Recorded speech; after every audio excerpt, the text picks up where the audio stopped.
that happened, multiple times, or really was wake up to it, where she was asking me for more food, for more toast in particular. And she came to me with this she was really timid about it and shy and looking down at the floor. And I just realized that she felt uncomfortable and ashamed to ask me for more food. Ever feel like you suck at this job? Motherhood, I mean. Have too much anxiety and not enough patience? Too much yelling, not enough play?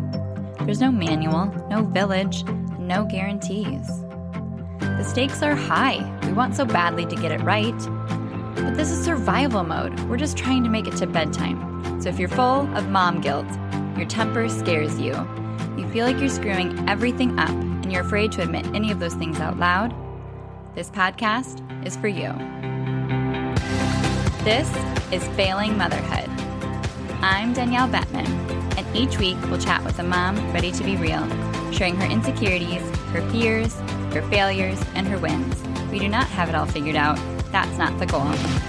The goal is to remind you, you are the mom your kids need. They need what you have, you are good enough, and you're not alone. I hope you pop in earbuds, somehow sneak away, and get ready to hear some hope from the trenches. You belong here, friend. We're so glad you're here.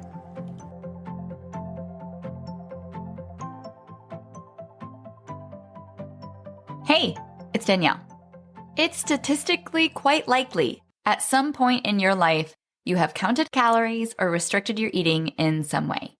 Maybe it was to lose weight, maybe it was to alter your body, maybe it was to supplement a fitness goal. Either way, you may not have fully realized or deconstructed your relationship with your body or culture or food until you are speaking to your daughter about what she's eating. Today we're here to talk about what truly matters for your kids' relationship with food and how to leverage your uniquely powerful influence as their mom. Today I'm talking to Amelia Sherry, a registered dietitian who practices using a non-diet, weight-inclusive approach.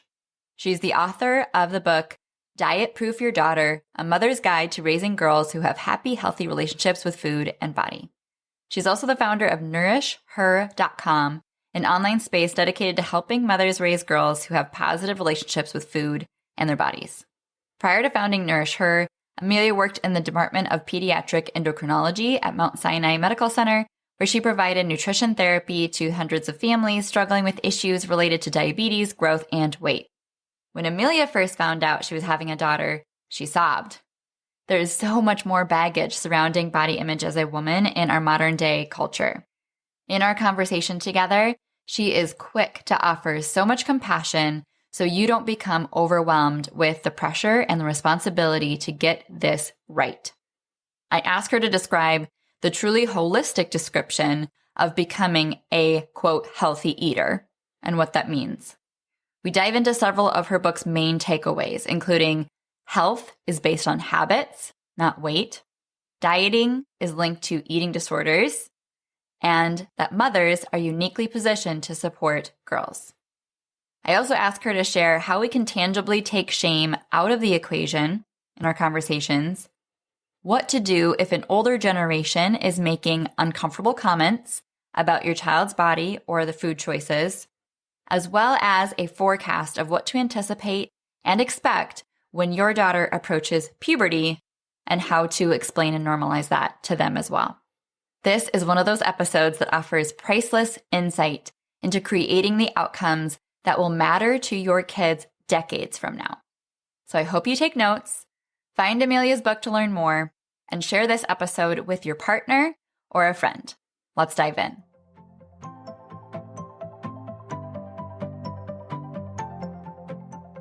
Welcome to Failing Motherhood. My name is Danielle Bettman, and on today's episode, I'm joined by Amelia Sherry. Welcome. Thank you so much for coming. Thanks for having me, Danielle. I'm really excited to talk to you today.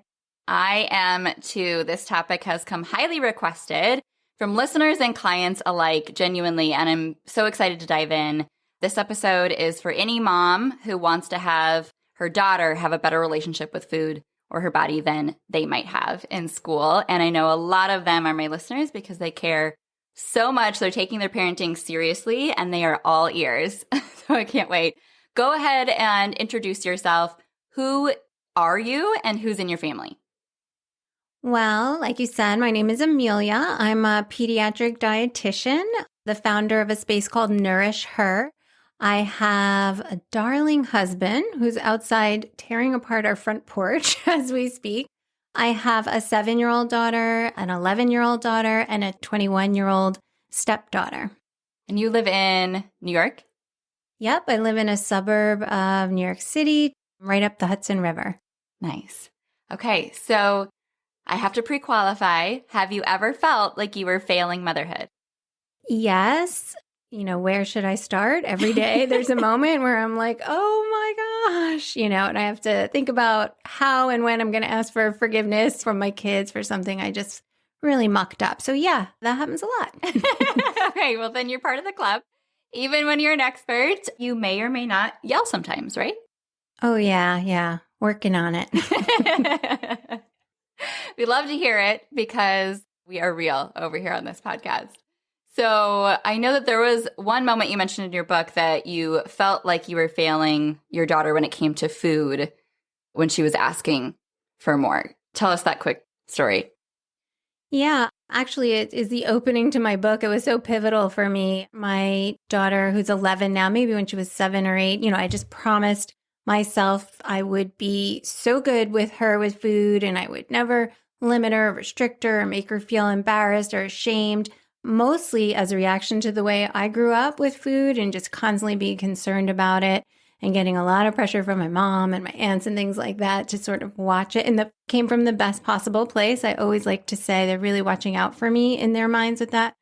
But I promised to never do this to my daughter. And there was a moment, and I've talked about one moment in the book, but to be honest, it happened, multiple times where I really was wake up to it, where she was asking me for more food, for more toast in particular. And she came to me with this just, she was really timid about it and shy and looking down at the floor. And I just realized that she felt uncomfortable and ashamed to ask me for more food. And even though on the surface, I felt like I was doing my best to not let that happen, somehow I realized I was still communicating to her that, I disapproved of her wanting more. And it gutted me, I never wanted her to feel like that. So I had to really start doing a deep dive into, what was I communicating? What was I saying? I talked to my husband about it and he's like, yeah, sometimes you do like give off this, like the meal's over before it's over. So that was a big moment for me for sure. So give us a little more backstory of your personal journey with food and what that kind of led up to, finding yourself then professionally in this field. Sure. So I had been dieting and really focused on my weight since the time I was in middle school. I never had a clinically diagnosed eating disorder, but now as a dietitian and eating professional, looking back at my behaviors, particularly in high school, could easily have been diagnosed as an eating disorder. It continued on as I got older in my 20s. I was still always dieting. It was more, I became a little more savvy about it in the sense of I was pursuing it because I wanted to be fit and healthy and not so much because I just wanted to be as thin as possible, although I had no problem saying that either, And it pursued me, in my career. I thought I was going to go to law school. And then I made a big pivot and said, no, I want to work in magazines and women's magazines. And I was just writing about fitness and health constantly.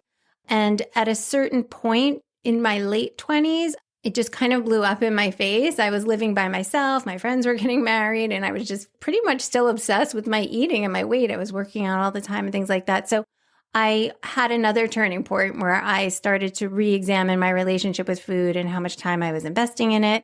I discovered intuitive eating and I reshaped that and got in a lot healthier place, a much more balanced place.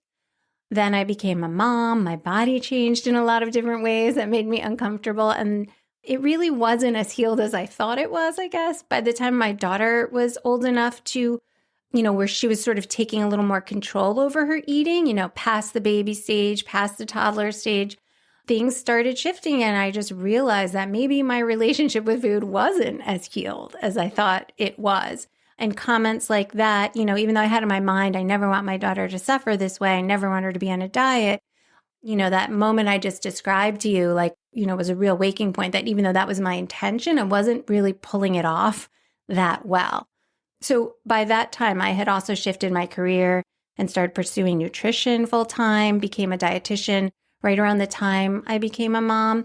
And it started to, really press into how I was practicing nutrition with the families I was working in too, because I was practicing to all these parents and moms, we can't put our kids on diets, we can't limit them. There are a lot of best practices in feeding kids to help them have positive relationships with food. So I really needed to start practicing what I was preaching too and kind of unravel it. It was a lot more complicated than I think many of us realize or even want to admit because, it's a bag of worms, right? You open it up and you're like, oh, what do I really think? What do I really think about this food?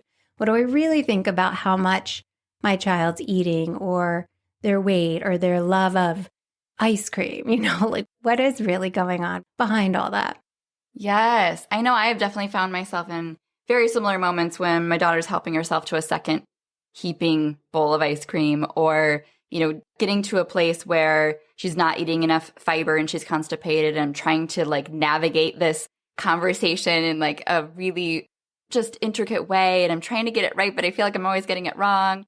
And yeah, I have 2 daughters myself. So this is a really relevant conversation. And I really want to be able to dive into some of the pragmatic, overall things so that moms feel like they have something to run with by the end of this episode. But before we get there, we just want to normalize that this is a very common struggle for moms, especially moms with daughters. And I saw, a statistic in your book that said of 4,000 women surveyed, 25 to 45, as many as 70% experienced disordered eating in some capacity, and a third spent over half their lives over the age of 18 counting calories. So just speak to how many families you have worked with where this is a very prevalent dynamic. Yeah, I also think that those statistics are probably even underestimated. They come from many different sources, and there's some that are even much higher in terms of how many women in particular have dieted at some point in their life. Mm-hmm. And it does cross the gap, the gender gap as well. All different genders and gender identities are now struggling with this. I mean, I'm a little slanted or I have a slightly different point of view because I know that everyone that comes to me is already aware that this is causing trouble in their home, right? So everyone I see struggles with it. I think what people might not realize is normal, and I want to sort of normalize it, is that a lot of the concerns people have or parents have, they come to me with concerns about, and I'm using air quotes, how healthy their child is eating, or they just want their child to be healthy. And when we start to unwrap that and unravel it, what we really find underneath all that is, unfortunately, a lot of concerns about their weight. And that is hard to admit. And I think admitting that is really where we get into really figuring things out in a way that's going to support you and your child. Because if we keep making it about health, but we're really concerned about weight, we're not getting there. Because actually, many habits and eating behaviors that they are very healthy, that they may lead to maybe weight gain or being a little heavier than you might be comfortable with, or they may be in your mind ooh, but aren't we not supposed to be doing that? For example, eating ice cream or eating cookies. And the thing is, that's okay to eat ice cream and cookies. They taste delicious. P.S. Your kids need a lot of calories. They're growing. They're moving around. What really we might be stumbling over is the idea that, ooh, that can cause weight gain. And then we kind of lean in with more restriction or control or rules or dis-ease around the foods. And that actually is what starts to trigger and create turmoil and chaos. There's a lot of internal chaos for your child, this tastes really good. Why is mom freaking out? And not just mom, dads as well. Why are they getting so upset about it? And then, it starts to get a bigger and bigger issue. And I can explain more how that starts to kind of sort of morph into this huge issue. So I think understanding where that's one of the main things in my book, and something I always start out in session is really, what do you want for your child? and getting really intentional. So we need to know, is it really, when you say you want them to be healthy, what do you actually mean? Is it you want them to be thin? You want them to look a certain way that appears healthy, but when in actuality, maybe isn't that healthy because they've got all these rules and there's taboos around food that so they can't actually function correctly and get a lot of variety. Sorry, I went off on a little tangent there. Nope. We're going to follow the tangent because I think being able to even clarify even more and bring to our attention, if we haven't spent a whole lot of time, diving into maybe the deeper layers or kind of like peeling back that onion, what are some of like the maybe core fears at the root? Is it, bullying, or is it not wanting to repeat a experience that you had 20 years ago and just doing anything you can that seems to be able to avoid that? What do you see as some of those maybe more emotional motivators or fears? Yeah, so there's a lot of conflict because our fears are sometimes like working against each other. So in one sense, you might be really fearful that your daughter is going to end up on this long trajectory of dieting and wearing all the time. And then on the other side, in conflict with that, is the concern that her weight or her body is going to grow and change in ways that are against what is considered ideal in society. And that's going to cause her stress. So that's why we get just so conflicted internally, where we have to really start unpacking what our concerns are and which one of those concerns we really want to prioritize and pursue over the long term. And that's where and this is something personal to every parent, from my point of view, prioritizing your daughter and your son and yourself, having a positive, balanced relationship with food that supports you physically, yes, but also emotionally and socially is much more important and can really help you thrive in your life in many, many ways than pursuing that thin ideal or the body type that will match up with what society says is, valuable. Those values, they don't hold water over time. Yes, they've been ever present in our culture, but pursuing them can be very damaging, in my opinion. And also research, I have tons of research in the book, but pursuing, if your body doesn't align with that naturally, pursuing these diets and constantly working out, constantly limiting, chasing all these new eating sort of regimes can cause so much suffering, and it's just not worth it. It can harm your health physically, especially in children. We can see malnutrition. It can harm you emotionally, so much stress, so much anxiety.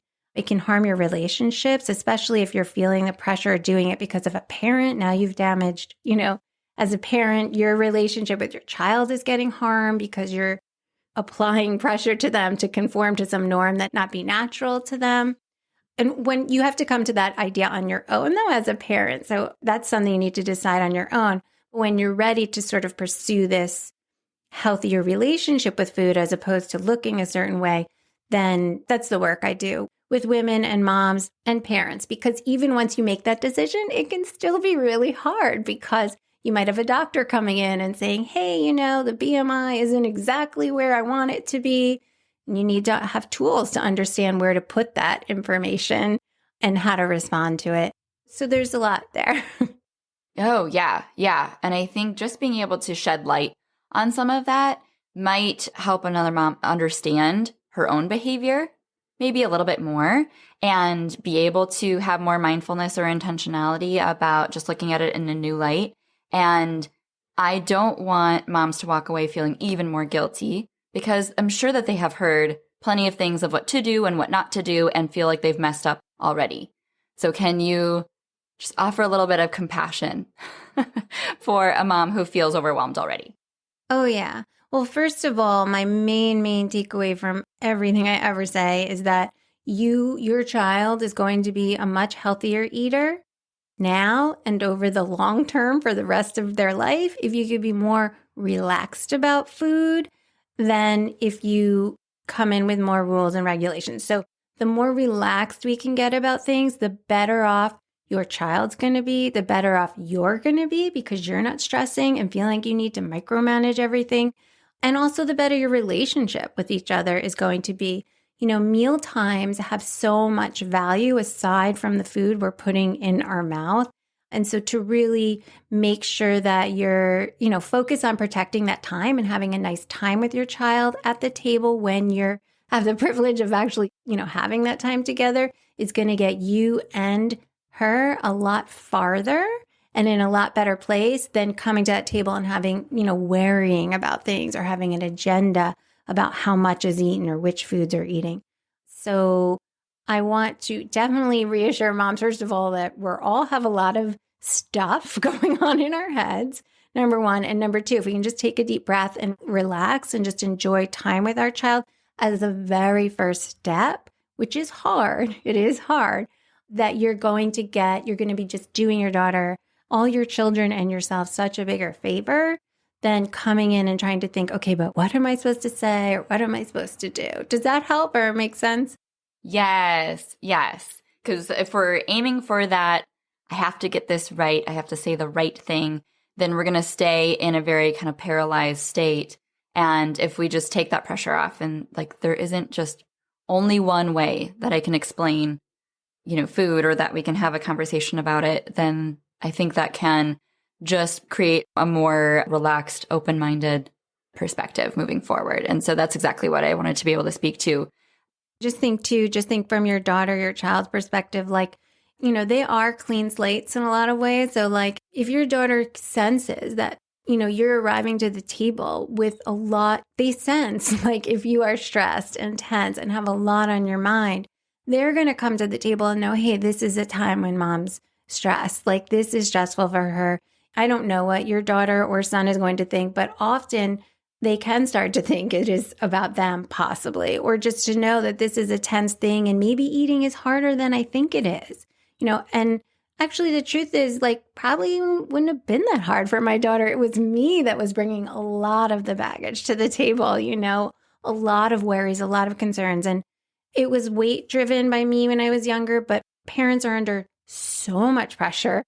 Even if weight isn't a concern, just the health, which is a very vague term, but just thinking that my child has to be a healthy eater and everything that they do and all the foods they like or don't like is based on me, that is so much pressure. So that's another reason, just think, hey, if I can show up with a lot more confidence that ultimately my child probably is going to be a pretty good eater without me even doing anything except for just having the ability to provide, food, a variety of food and letting it go at that, then that's, again, just going to help so much. So worrying less and just showing up more with a positive expectation is great. Yes. Kind of trusting the process a little bit or giving them more benefit of the doubt and more credit for being able to figure that out. And they're not relying 100% on us to instill every single skill. It's, if we allow them to truly just tap into their intuition, a lot can happen despite or without us. Yeah. And eating, I talk a lot about eating is a skill we develop over time. The intuitive part we have when we're first born, and I break that up in the book and talk about it a lot too. In the courses I do, the knowing how much or how little comes from intuitive place of really listening to your body. Am I full? Am I not? Do I enjoy it or do I not? But all those other parts of eating, like learning to like new foods or planning meals, knowing I need to pack a snack if I'm going to be gone for a while, knowing that my plate really should have some variety on it, or even maybe not today because it wasn't possible, but over the course of a week, let's make sure I get some variety.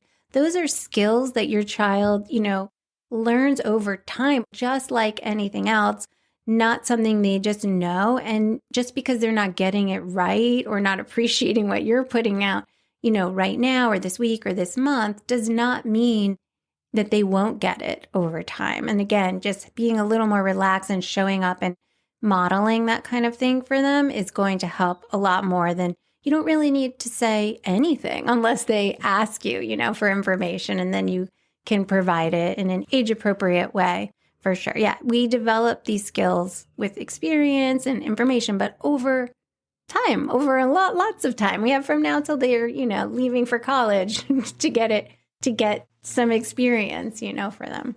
Yes. There's plenty of runway. Mm-hmm. That is reassuring to hear, for sure. So that word healthy, let's dive into that a little bit to kind of deconstruct that. So what does it really mean to be a healthy eater? To be a healthy eater is to take pleasure in food. It's to have flexibility with food. By that, I mean being really rigid with food or not finding certain foods acceptable, not just in taste, but maybe because it's not quote unquote healthy enough. That actually is not a great way to approach eating. And I like to give examples too. Like, for example, if I have a lot of rules in my mind, like say my dieting self did, like, Doritos are off limits. I can't eat any whole milk because of the saturated fat. I can't do X, Y, and Z with food. That actually limits what you're able to eat. So if you get into a situation, like I like to always give an example when I was in my dieting days, like going to a party, if I showed up somewhere, I was younger in my 20s, say, and I wasn't always smart enough to know I needed to eat ahead of time.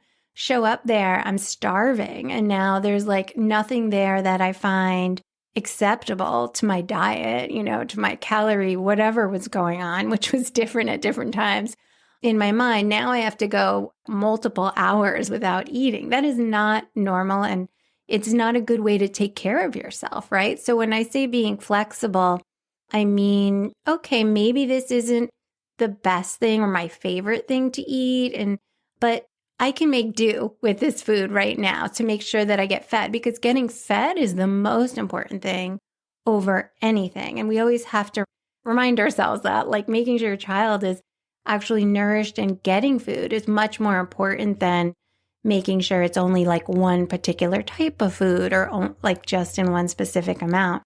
Even going back a step before that is thinking about what healthy eating might look like. I think in our country, when we've been trained to think about healthy eating as eating in ways that support us physically, like our ideal physical state. We want to keep, foods that are low in sodium. So our blood pressure is lower, and we want to make sure there's no saturated fat because of the risk of heart disease. And I'm not saying anyone needs to do any of that. I'm just saying these are the ideas that get in our mind. Oh, we can't have anything processed because there might be chemicals in it. And that we've been vaguely know, oh, that isn't good, But these notions really limit us because now we've I just cut out so many different foods, or low carb. We have to eat low carb because otherwise I'm going to put on too much fat or my blood sugar is going to go without even understanding exactly what that means. So now we've just cut out all these grains, right, from our diet and starchy fruits and vegetables and things. However, healthy is much broader. So I like to think of health in a more broad definition of I have a background in public health. So we think of health as also our emotional well-being and our social well-being. So eating, a healthy eater in my mind is not just someone who eats purely based on health recommendations and the threat of, a disease down the road. It's someone who eats, yes, we want our physical health to be promoted with our diet. However, we also want to feel emotionally positive, reassured, non-anxious, calm, relaxed when we start eating. Again, following a lot of rules for our health can make us stressed out, worried, distracted. So if we are eating just to promote physical health at the expense of now being stressed out and distracted, that's not really healthy eating, right? So we need to lighten up on some of those rules so that we can eat in a way that we're comfortable with and happy with as well. And there's that social part of our health. So having positive relationships is also a part of being healthy and well, and having good relationships like we're talking about at the table is really important as well. So thinking about eating in a way that supports all of those parts of our health is more important than just eating the, least amount of, sorry, I'm picking on saturated fat, but the least amount of saturated fat. Somebody's got to be the poster child, so it's going to be that today. We'll ding that fat today.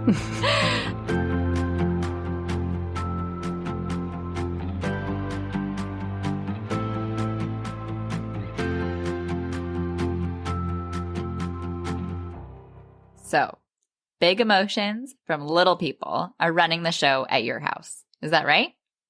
Do they fall apart when something doesn't go their way? Ugh, just once. Why can't they accept the fact that the answer is no? Am I right? The struggle is real. You're not alone, and you're in the right place. When your days are filled with relentless pushback, it is so hard to feel like a good parent. Especially when your in-laws aren't shy in sharing how they think your kids just need a good spanking. Every time you lose it when they lose it, you feel like a failure. The worst part is, without addressing the root of your child's behavior, you're doomed to play a fruitless game of whack-a-mole, reacting rather than preventing the next conflict. And next time, nothing's going to go differently. The good news is, when you have a handful of effective discipline tools in your pocket, you're able to step into full confidence as their parent. Parenting actually becomes a whole lot easier. I promise, you're not failing them. You just need more tools. So if you have a tiny human who's full of love and yet so difficult, if you can only be so nice for so long, if you've tried everything and still feel defeated on the daily, my free class, Authentic and Unapologetic, is for you. In this free training, I share 5 huge misconceptions in parenting strong-willed kids that inadvertently invite defiance, 4 mistaken goals they're using their behavior to meet, and what to do about it, how to let judgment roll off your back and truly feel like the parent your kids need, and why what you're currently doing just isn't working and isn't going to anytime soon. So go to parentingwholeheartedly.com/unapologetic to access this exclusive free training immediately. That's parentingwholeheartedly.com/unapologetic. The link will be in the show notes.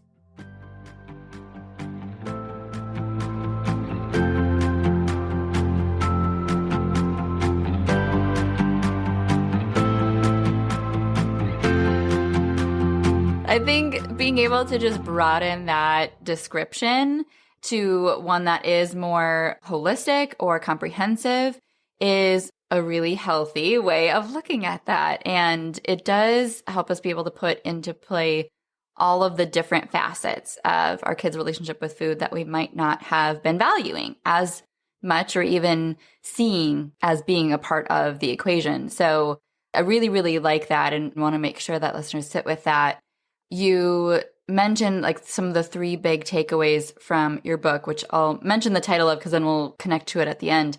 It's called Diet Proofing Your Daughter, A Mother's Guide to Raising Girls Who Have Happy, Healthy Relationships with Their Food and Bodies. And one of those main takeaways is health is based on habits, not weight. Can you speak to that a little bit more? Sure. So we live in a very weight-centric country. Our healthcare is very what we call weight-centric, meaning that if you're a patient and your BMI or body weight isn't where, say, studies or statistics deem that it is meant to be or ought to be, then we're considered unhealthy. And we're very sort of fat bias, like country, there's just in our culture to assume that if you're in a larger body, that there's something wrong with you and there's something wrong with your health, right? That is very unfortunate and very untrue. So when I work with families, adults or children, the parent might come in with a big concern about the child's weight. But what we really need to look at is the child's habits. This is for adults and children as well. That your habits are really what define your health, not your BMI or your weight. And when we do try to focus on weight and use a sort of weight-centric model or sort of approach, we get in a lot of trouble because if we're trying to push down our weight, for example, say with dieting, we end up with a lot of disordered eating and a very unbalanced, unhealthy relationship with food.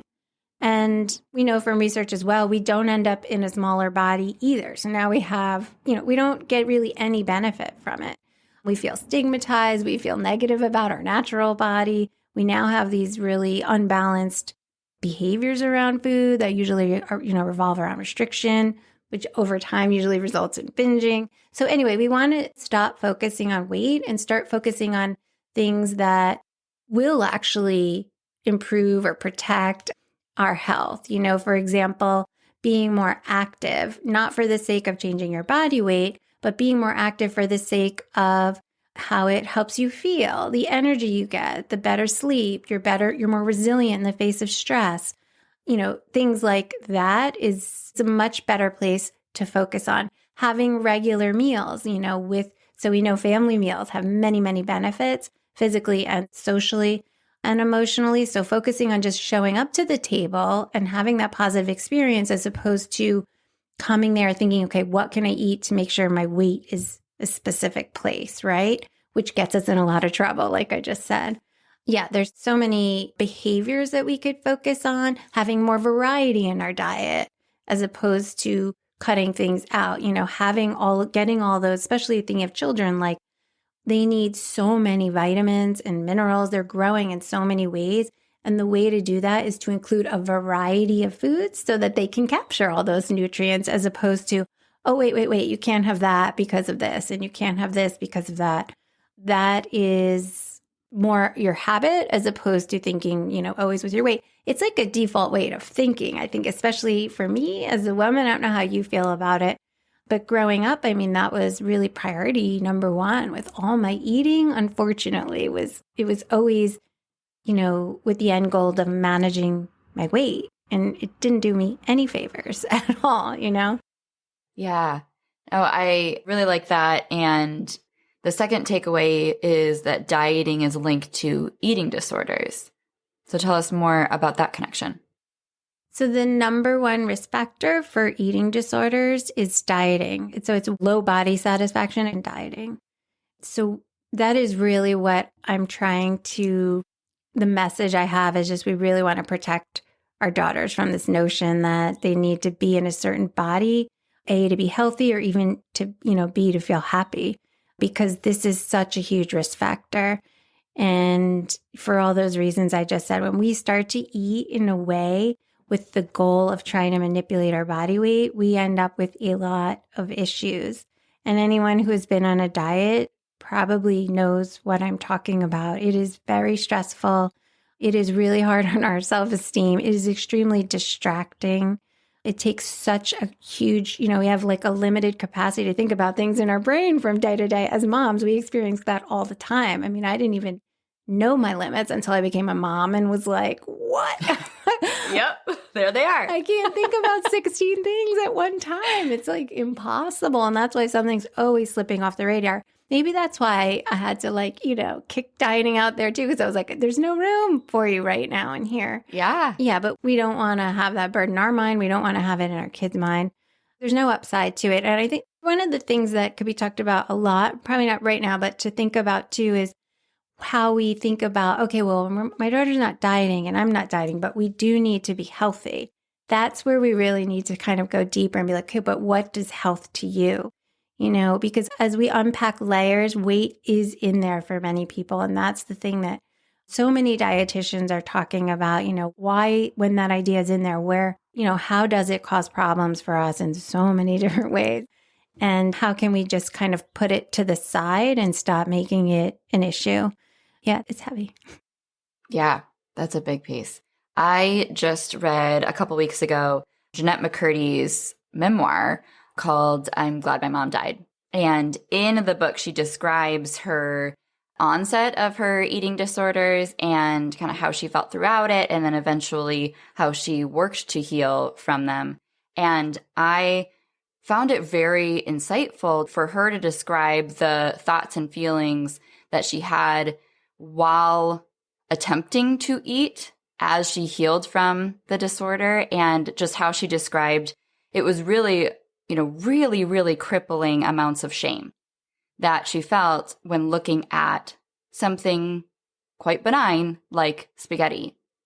And because I haven't had that personal experience, it was really eye-opening for me to be able to see that it's not that the spaghetti itself is the problem.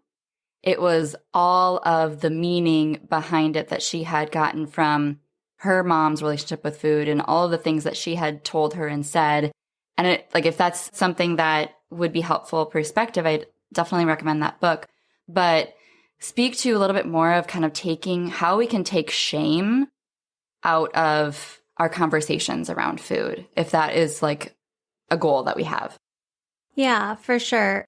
So the way we get shame is by telling I don't want to keep saying, mothers and daughters, this is it, but even ourselves, like these foods are off limits. This isn't good for us. This isn't healthy. Even if we're not. So in our culture, thinness is equated with health all the time. And our kids are picking up on that from a very, very young age, whether we're saying it to them or not. We have research on that. 5- and 6-year-old girls saying they're unhappy with their body and their weight with where did they get that from? So it's out there. So what we want to do is the way shame starts is by sort of associating, well, if I eat this or take pleasure in that, then there's something wrong with me, that something bad's going to happen to me, right? And we feel, the thing is that we don't not want to eat those foods anymore. We still want to eat them, but now we just have a lot of conflict about it, right? So making sure that you have a more neutral attitude towards foods and there aren't these like taboo foods and off-limit foods and foods that are going to be really harmful for you, like getting rid of that language with food, a good and bad sort of thing, like a very binary way of looking at food for your child could be really helpful because then they can be more open-minded and not associate like this is bad, donuts are bad. So does that mean I'm bad if I want to eat them? It's going to make my body change in bad ways. Like we have to get rid of that language because again, donuts are out there and we're going to eat them and enjoy them. But now we're just going to kind of internalize all of this meaning that we've attributed to it in front of our child, or maybe not even us. That's why we might have to even work harder because it might not be us saying it, but our child's still picking up on it. Teachers say things. There's things in media, of course. People say things without realizing the weight of it. And they're so entrenched in it. It's in the air, we're all breathing all the time. So they might not be thinking twice about it the way I am because I'm, that's my job. I'm a dietitian. But other people might think, well, but that's the way, I talk about these foods and they're bad for you and you shouldn't eat them because they're bad for you because I want to help you and protect you. But it's actually not helping at all. It's doing just what you described where we're still going to eat them, but now we're just going to feel really bad about it, right? And we want to protect our kids from that. And I guess to bring it down to more practical is to sort of have a more neutral attitude towards foods. And a lot of what I do being a dietitian is help parents understand like what basic nutrition is and that, a donut has sugar in it, yeah, but it also has carbs. Your child needs carbs. And it really isn't the horrible thing that diet culture makes it out to be. And our child might get a lot more out of it if we incorporated a donut into their diet here and there or whatever makes sense for you so that they can kind of be very blasé and nonchalant about it as well. There's a lot of trust in there. There's a lot of things that have to go in. You have to trust your child to be able to eat it in a calm way. You have to stay calm so they can stay calm. Mm-hmm. Yeah, there's definitely a lot there. But I think just what you brought up about kind of getting rid of helping, to not have those strong feelings about it so that your foods is really helpful so that our children don't internalize those feelings, right? And that's where eating becomes very sort of not healthy and abnormal. It's really the relationship with food, right? Not the food itself. Yes. Yeah, that sums it up really well. And I know that there's a listener here that says, like, my mother-in-law is having those comments and saying those things without really thinking about it. It's not intentional to be harmful, but it's coming up and it's making me uncomfortable because I am working on this. Do you have any language that you'd recommend that mom use to help create some like teamwork around that? Sure. Do you want to role play? Do you have something that someone might have said? I mean, I hear this all the time, from parents I work with. What do I say? It's always the mother-in-law. No, sometimes it's, right? No. Actually, sometimes it is often mom's mom too. I've had that experience where, unfortunately, my mom has passed away, but she has sisters.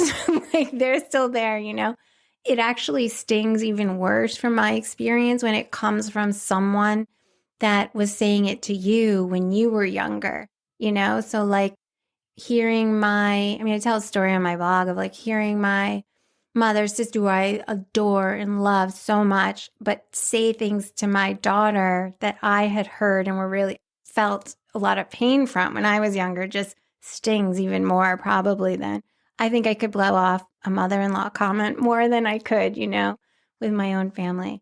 Have you ever been in that situation yourself? Like where you've had another family member say something that you didn't really jive with in terms of food? Personally, I have tried to get ahead of it where we had a specific boundary setting conversation with grandparents that said like, hey, these conversations are off topics. And when you're around our kids, we don't want to hear anything about commenting on their body or commenting on what they're eating or not eating. And, we shared a little bit of that outside of the context of it happening in person and in real time. And I know that's obviously the ideal, is to be able to have a back and forth when it doesn't feel emotionally triggering.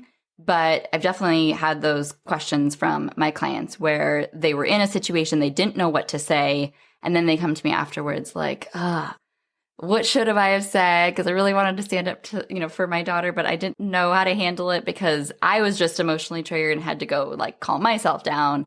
And, it's always helpful when you feel a lot more confident when you have at least like one sentence in your back pocket.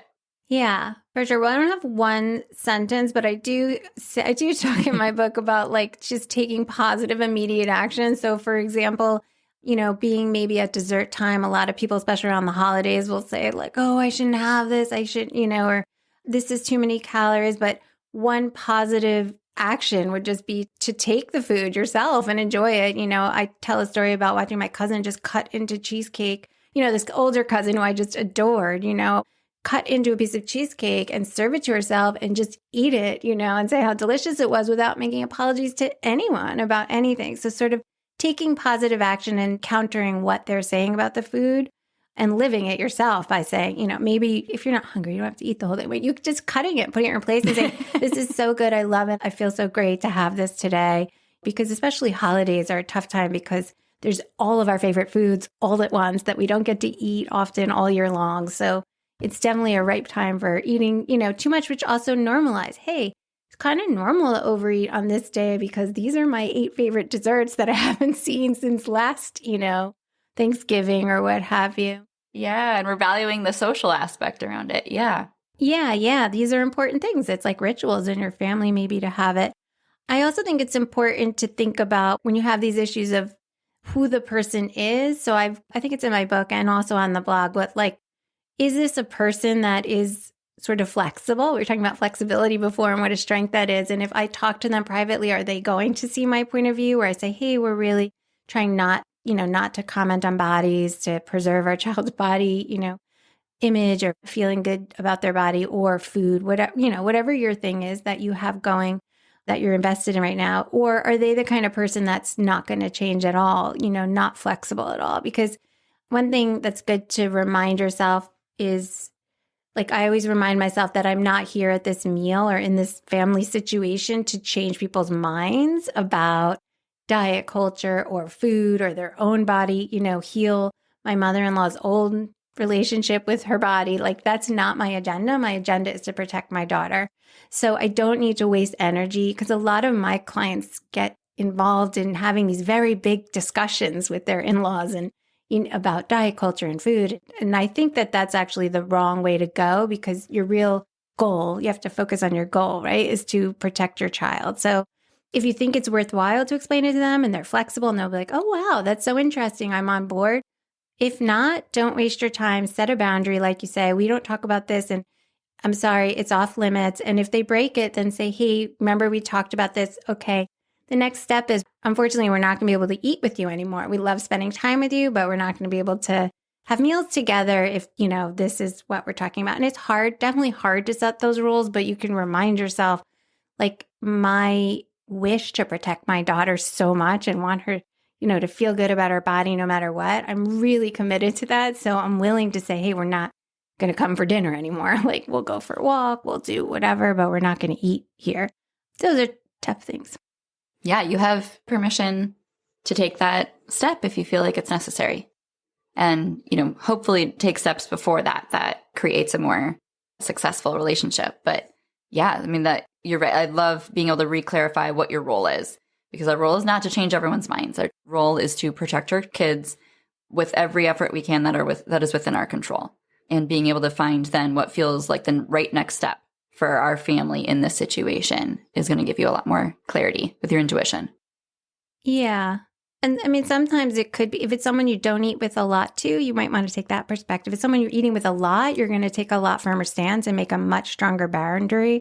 If it's someone you see once a year, maybe you just talk to your child after. You take that cheesecake, you take immediate positive action, and then you talk to your child after about like, hey, that's not the way, I don't value you because of the way you look. And I'm so happy you're able to enjoy this food. You can also do just some little repair work and reframing with them after. Yeah. Oh, no, so good. And the last takeaway I wanted to circle back to from your book is that mothers are uniquely positioned to support girls or their daughters. And so since we're around Mother's Day, I'd love for you to be able to speak to why exactly that is. You are the most powerful, influential person in your daughter's life, especially when they're younger, probably for the rest of their lives, for good or for bad. And it's going to be for good, because the fact that you're even investing time and listening to a parenting podcast just shows how incredibly invested you are in this relationship. And if you are a woman raising another soon-to-be woman, she's looking at you as a role model for many things. So you have the power to help her see the world in a way that, that you want her to see it, and to protect her, give her sort of empower her to rally against, what pressures are out there that just aren't going to serve her. Yeah, I think don't ever underestimate. It can be intimidating, but don't ever underestimate the influence you have over your daughter, and don't feel discouraged by the negative things that are out there. I mean, you can overcome those things by just constantly reassuring her and constantly modeling for her the things that you want, to offer her, like the other perspective, and lean into that as much as you can, and it will be amazing. She's already, like I said, if you're invested in listening to something like this, then she's already got a great, great role model right there for sure. Yes. Commend yourself for just that amount of mental energy and effort you are putting into learning and doing differently. And that's so, so, so valuable. Yeah. You just have to remind yourself of that, because we can look at the one out of the 99 things that went positively, the one thing you didn't say right or do right. I know I was beating myself up last night because my daughter asked, like, oh, Mom, do you think I could do this in life? And the first thing out of my mouth was not helpful. I was like criticizing myself after that. Like, oh, darn it, come on. Like, I had the opportunity and she just laughed at it in the softball and I knocked it right down. But I'm like, okay, I can easily offer an apology and say what I should have said, and instead, move forward with that repair in our relationship. And it's okay. And that is always possible. I mean, I also think like the fact that you just gave your daughter another, like Danielle, oh my gosh, you just gave her another valuable thing is like, hey, I screwed up. Can I apologize and can I make it right? Like that also is a great like lesson to model for her. Not even a lesson, but just a way of being. And that's so valuable. I mean, I apologize to especially my 11-year-old, probably, like I said, once a day. I think of something, I could have, but I'm really showing her, hey, you know what? It's okay to make mistakes and come back and say, I wish I hadn't done that, or I wish I did this.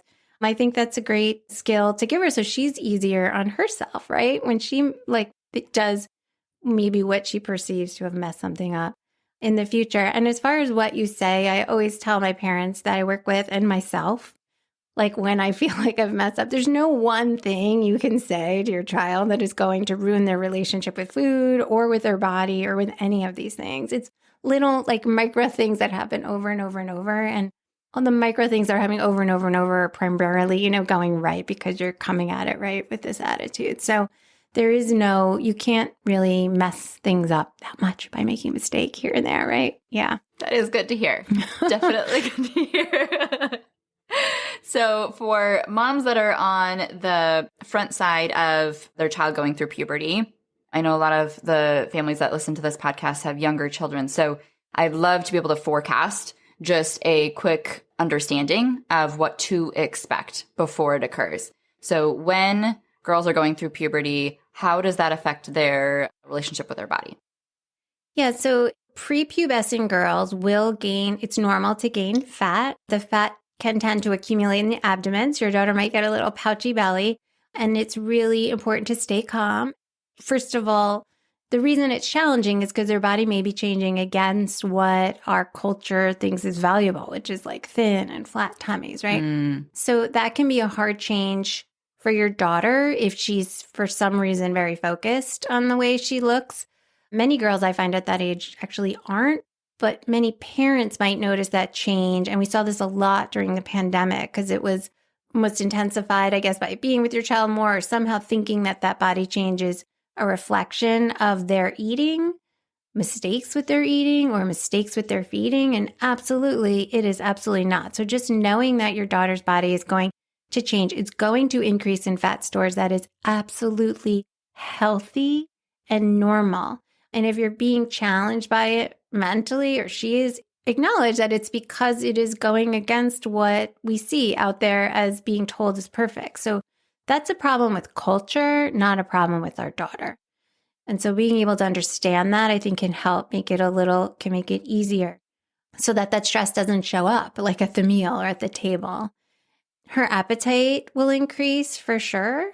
That definitely happens. And we want to just, again, normalize that and be prepared for it. And if your daughter's starting to notice these changes and becoming self-conscious about it, it's really helpful to normalize it for her, to say, hey, this is happening. I'm going to ask, be curious, how are you feeling about it? Or if she says she's unhappy, say, what makes you say that? We don't want to assume either, because we don't know. And we get so much good information when we just, I think, approach things with curiosity and just, ask them for input as opposed to assuming like we know what they're feeling or thinking maybe their weight isn't even the thing that's bothering them or their body changes. Yeah. Yeah. Yeah. Because we don't want to project either. We want to be curious. And that's huge. Mm-hmm. Okay. Oh my gosh. So much good insight. I am going to make my husband listen to this one. He usually supports me and listens along, but I'll make sure that he makes a point because he is the chef at our house. We are spoiled. But I know that if this resonated with you and if this is important to you, send it to your partner, because the more that you can be hearing the same things at the same time, that creates a lot of powerful understanding of supporting your kids. So now that we'll wrap up, how can listeners connect with you and your work? Yeah, well, if you're a reader, you can definitely check out my book. And I'm not so great in interviews at giving really good specific action advice, which you are so good at, Danielle. But in the book, I made a very specific effort to do that. So there's a lot of especially with the food, because we didn't talk about food specifically, to very specific things you can do in terms of meal planning or things to say or ways to approach things. So if you like to read, a lot of people don't like to read. So you can come to my website. It's Nourish Her. So it's nourishher with 2 H's.com. And you can find, I have free resources there. There's a free download on protecting your daughter from diet culture, like an audio guide. You could take a free course on body image. You can take a paid course where we work together. That's the best place. There's a blog there if you just want to look at short articles. And you can always email me if you have a question about anything. I answer, and I have a free discovery call too if you just want to see what resources are out there for you. I also, refer people out all the time. So reach out, because these are really important things and you can make a big difference to your own sanity and you're feeling just more confident yourself by saying out loud that question that you might not want to feel comfortable asking. You can ask me. Yes. Yes. Oh, that's huge when you can just feel more equipped to handle those conversations and turn that around. Oh, so good. Okay, I'll put that on the show notes. And the last question I ask every guest I have on is, how are you the mom your kids need? Well, I definitely am stepping up to the plate in terms of being the mom that I needed around food and weight and body acceptance. I might be failing in multiple other areas, but I've poured a lot of energy into sort of healing with this one and trying to be better at it with this one. Yeah, I might want to loop around and see a lot of the things my mom did right so I can do those things as well. But that's one way. I'm sure that's what came more intuitively. Yeah, hopefully I picked up on that stuff too. Yeah. No, that's great. They're lucky to have you, for sure. Thank you. Any mom that's putting that much mental energy even to that reflection has, grown leaps and bounds, and that's huge. So thank you again for all of your expertise and your insight and for taking the time to share it with us. It's truly invaluable for how it will impact our relationship with our daughters. And thank you. Thank you so much. It's so needed. Thank you, Danielle. It was a pleasure talking to you.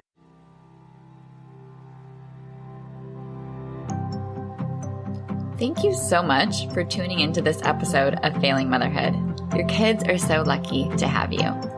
If you loved this episode, take a screenshot right now and share it in your Instagram stories and tag me.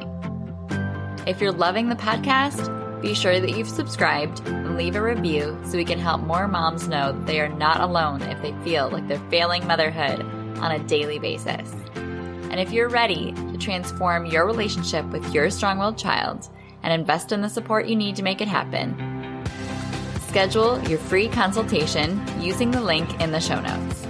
I can't wait to meet you. Thanks for coming on this journey with me. I believe in you, and I'm cheering you on.